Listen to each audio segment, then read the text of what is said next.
Fifaliana ao antsika indray ny tafaraka ao anatin'ity fotoana manokana izay hitondrantsika am-bavaka ny namantsika ity. Koa asaiko ampitiavana ary ianao fa hiara iombona amin'izany vavaka izany isika. Rainay tsara indrindra sy any an-danitro, rainay amin'ny alalan'i Jesosy Kristy.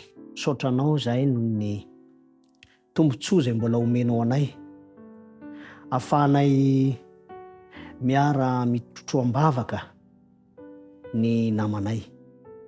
Tompo malalo ankehitriny mba ahafahanay manana fahasahiana miditra eo amin'ny seza fiandrianan'ny fahasoavanao, dia ataovy tsapana ihany koa Tompo ny famelan-keloka tanteraka avy aminao, izay ahafahanay mahazo antoka fa raha voavela ny fahotanay dia voaisotra ihany koa ny sakana sy ny hefitra mampisaraka anay aminao.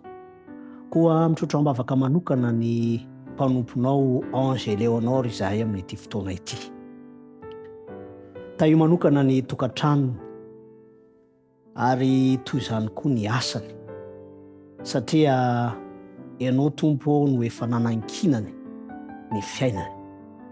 Meo azy ny fahaizana sy ny fahafamanao rehetra ny amin'ny fitaizanany zanany, satria ny fanabeazana Tompo dia misy tokoa ny fiaikana. Kanefa raha nomenao fafana izy manana taranaka, dia matoky izay fa omenao azy ihany koa ny fafana manabe izany zanany izany. Trotro-bavaka manokana koa izay fangatahana ny amin'ny ahafahany mizara ihany koa ny fahatsaranao amin'ny hafa, mba ho fitaovana mahomby eo am-pelantananao ne izany mpanomponao izany, ho fanaparitahana ny fitiavanao, ny filazantsara, ka izany tokantranony izany dia ho ivotoerana ny amin'izany filazantsara izany tokoa.